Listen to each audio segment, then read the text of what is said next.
राज कपूर की वो love triangle blockbuster जिसे देखने के लिए 4 घंटे सीट से चिपके रहे लोग। हिंदी सिनेमा के इतिहास को 100 सालों से ज्यादा का समय बीत गया है। इतने सालों में कितनी फिल्में बनी और रिलीज हुई।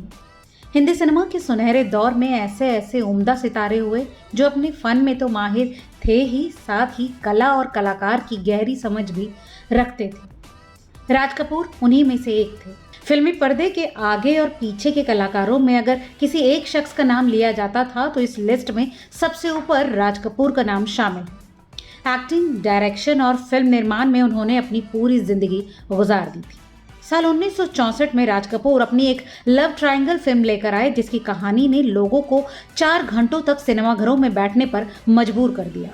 जिस दौर में बॉलीवुड के बड़े बड़े फिल्म निर्माताओं के पास मौलिक कहानियों का अकाल सा पड़ा हुआ था, उस दौर में राज कपूर ने अपने एक कविता से प्रेरित होकर क्लासिक फिल्म रच दी थी। वो फिल्म इतनी बड़ी थी कि उसके बीच में 2 इंटरवल रखे गए थे। हर दिल जो प्यार करेगा, बोल राधा बोल, संगम होगा कि नहीं, ये मेरा प्रेम पत्र पढ़कर जैसे गानों से सजी 18 जून 1964 को रिलीज हुई राज कपूर की फिल्म संगम भारतीय सिनेमा इतिहास की क्लासिक फिल्मों में शुमार है। इस फिल्म ने अपने वक्त में कई रिकॉर्ड्स कायम किए।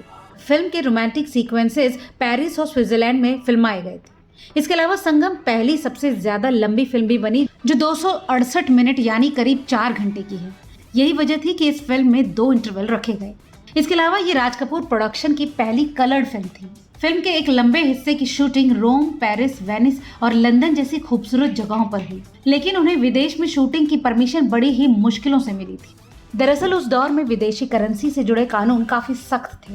भारत सरकार ने राज कपूर से इस बात की शर्त रखी थी कि अगर वो खर्च की गई विदेशी मुद्रा से 4 गुना ज्यादा विदेशी मुद्रा कमा कर देंगे तभी उन्हें विदेश में शूटिंग की अनुमति मिलेगी। इस पर राज कपूर ने विदेशों में बसे भारतीयों से मदद की गुहार लगाई, जिसका असर भी हुआ।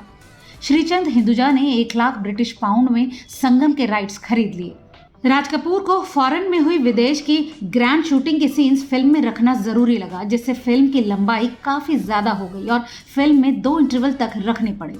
यहाँ एक और बात जो गौर करने लायक है वो ये है कि संगम फिल्म ने उन भारतीयों की कल्पना को पंख दिए जो यूरोप की झलक पाना चाहते थे, क्योंकि उस समय में कम लोग ही विदेश की सैर पर जा पाते थे। फिल्म 1964 में भारत पाकिस्तान के युद्ध के बीच सिनेमाघरों में दिखाई गई। बावजूद इसके फिल्म ने कमाई के नए रिकॉर्ड्स कायम किए और 60 के दौर की सबसे ज्यादा कमाई करने वाली दूसरी बड़ी फिल्म बन गई। कमाई के मामले में फिल्म मुगले आजम राज कपूर की फिल्म संगम से आगे थी। हालांकि 1964 में फिल्म सबसे ज्यादा कमाई करने वाली फिल्म बनी थी और लगभग 8 लाख के बजट में बनी संगम ने वर्ल्ड वाइड 8 करोड़ रुपए की कमाई की थी। राज कपूर ने इंग्लिश के महाकवि एल्फ्रेड टेनिसन की मशहूर कविता एनॉक आर्डन से प्रेरित होकर क्लासिक फिल्म संगम बनाई थी। बॉलीवुड एक्टर अन्नू कपूर ने अपने एक लेख में इस बात का जिक्र किया था कि एनॉक आर्डन उस दौर के ब्रिटेन की व्यवस्था में ऐसा कानून था जो 7 साल से गायब व्यक्ति के करीबियों को काफी सहूलियतें देता था। इस विधि के प्रावधान के मुताबिक 7 साल से गुमशुदा व्यक्ति को मृत मानकर उनकी पत्नी फिर से शादी कर सकती थी और संपत्ति को उसके वारिसों के बीच बांटा जा सकता था।